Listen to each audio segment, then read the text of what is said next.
Get my 6. What's up, everybody? Welcome back to the most amazing homesteading channel on the entire planet that has absolutely nothing to do with homesteading off the grid. Today, it kind of has something to do with homesteading because I'm fishing here on the homestead. This is our pond. Isn't it beautiful? Show you all the way up. I like to sit up there at the head of the pond sometimes and have coffee. Here's the house. So we don't fish in our pond much, but I am today because we went fishing, didn't catch anything, got rained out, got home, and the rain had stopped. And I just wasn't finished fishing yet. So I'm fishing some more, hopefully trying to catch a big catfish. We got huge catfish in here, like 20 pounds. I'm getting a bite right now. Yeah, seriously, there's some big ones in here. We just usually don't fish for them. Oh, hold on. And there's usually too many bluegills in here. They get your worms. This might be something small. Of course, we got some big bluegills in here, the size of dinner plates. I think this is a little bluegill. So I actually fed the bluegill before casting out there, hoping that they won't be so hungry. But I'm going to tell you a fishing tale. It's one of the craziest fishing stories you'll ever hear. And it's true. And it's kind of funny. And then also, I'm being joined by my huge, ginormous American snapping turtle in here. It's not the alligator snapping turtle. It's just an American snapping turtle, so it doesn't look as monstrous as the alligator snapping turtles, but she's this big. She's huge. And she came up and ate the rest of the bluegill and bass food that was floating on the water a few minutes ago. I got some good footage of her, and I put it in a video that we just uploaded and published over on our Facebook page, Sick Twisted Humor. So in the event I don't capture her in this video, go watch that one, Sick Twisted Humor, on Facebook. But here's the story. I was thinking about this today. I think about this every now and then when I go fishing. So I had gone to high school with this girl, beautiful girl. She was a great track athlete, and that's how we really came to know each other on the track team. And she was so pretty. She would do beauty pageants, and she was a majorette in the band, but she didn't know she was beautiful, which made her even more beautiful. See, that's like my wife, my beautiful bride dearly, aka Giggly Girl. She's absolutely gorgeous, but doesn't know that. And so, you know, like this girl I went to high school with, she's not, and she wasn't, a stuck-up snob looking down her nose at other people. No, I knew girls like that. Let me tell you, there was this one girl in high school. She was a beauty queen too, literally. It's not the case anymore. So anyway, yeah, this other girl, her outsides finally caught up to her inside. She was one of the ugliest people I'd ever known on the inside. She was just beautiful on the outside during her youth, but not so much now. But the other girl that I'm describing, along with my wife, is still beautiful, even though she's post-middle age now. But she had a little brother that was 4 years younger than us, and I didn't really know him well. He was kind of quiet. He was an introvert, and I'd seen him at the track meets, but he never really talked. But this girl calls me like my last year of college, and she's like, "Hey, my brother's going to be a freshman up there this year, and I was wondering if he could live with you because, you know, I know you live off campus," because she and I stayed in touch. It's like, sure. So then she puts her mom on the phone, and the mom says, "Hey, I think it'd be a great idea if you guys went camping and fishing this weekend to get to know each other a little bit better." I was like, okay. So that weekend on a Saturday, I went and I picked him up. I had the tent, my camping gear. We got his camping gear. I stopped off on the way to the lake, bought a 12-pack of beer. Got up there, set the tent up. It was like the middle of July. It was so hot.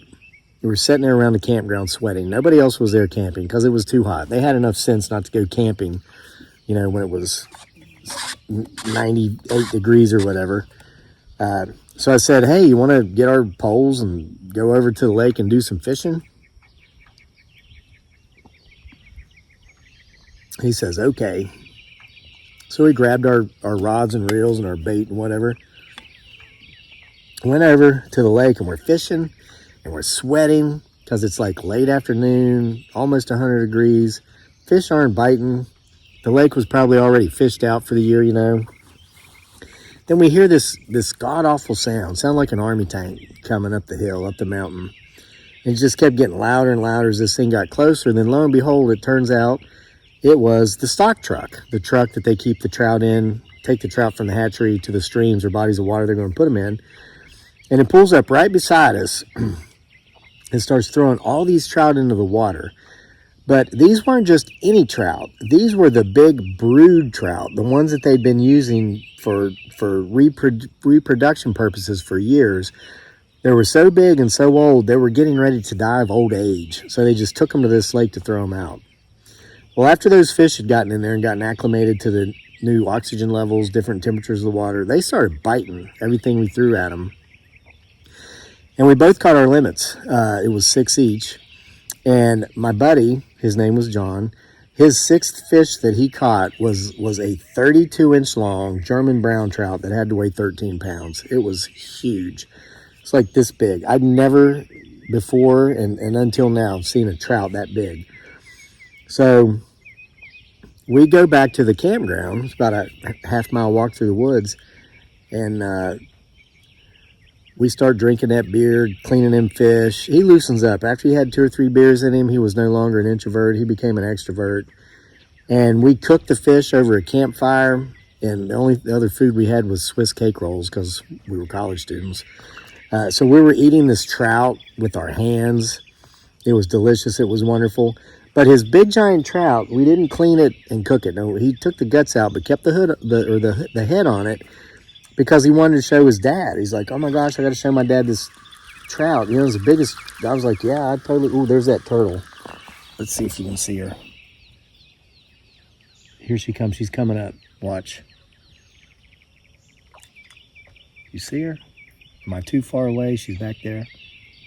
Here she comes. Watch.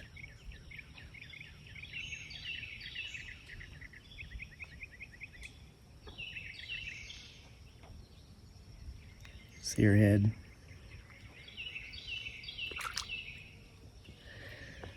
That's her. She's big. Yeah, she's eating the rest of that bluegill. I'll put the bluegill food.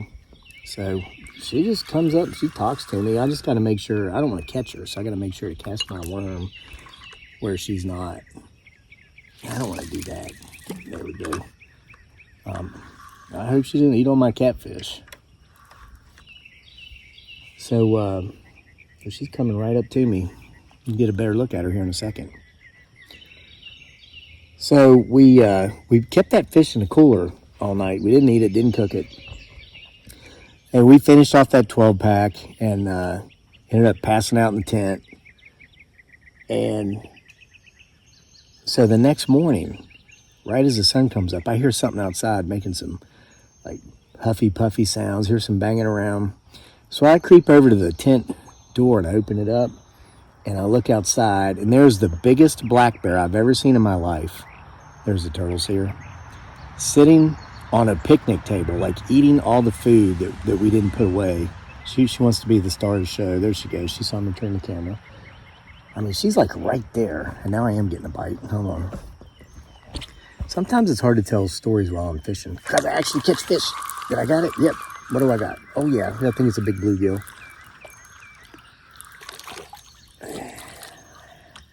Well, it's a bluegill. It's not really a big one.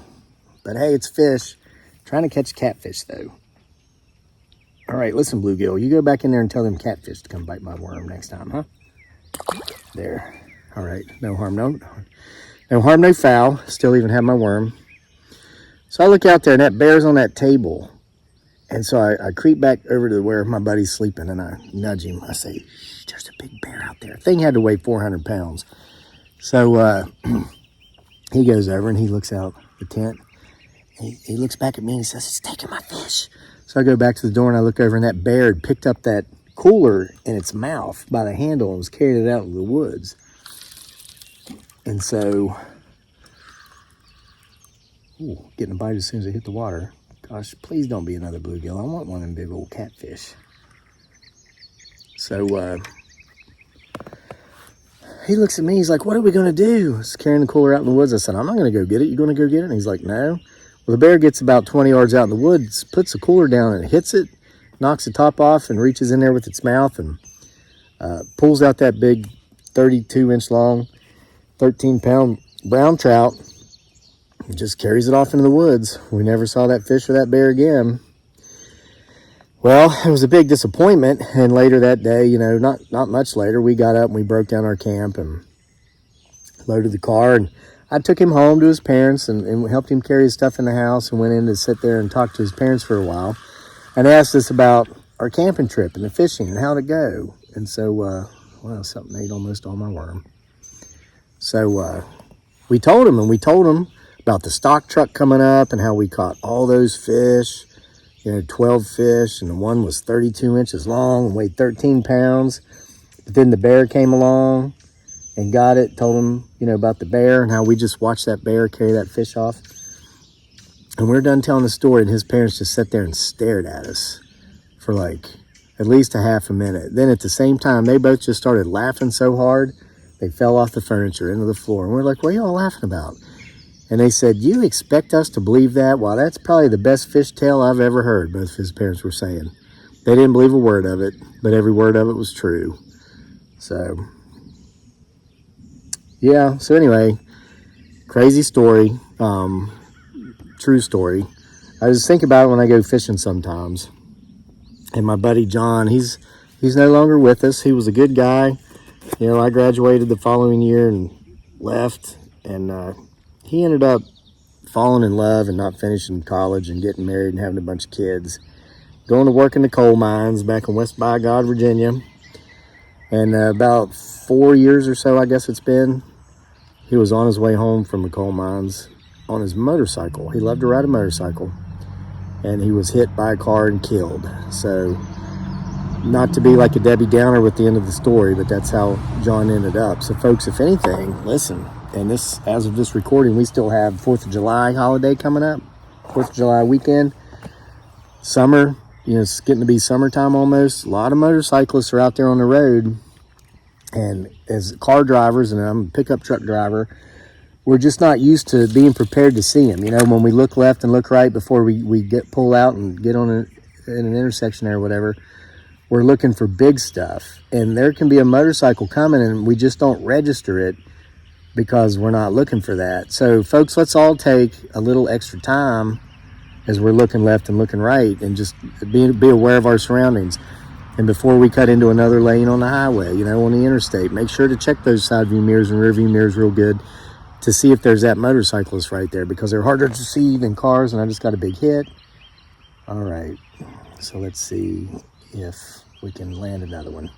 But that's the story, and the only way this could end really, really better than just saying the end would be if I catch one of these big catfish right here.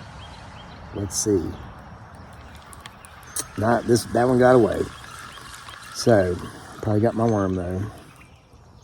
Got most of it. All right.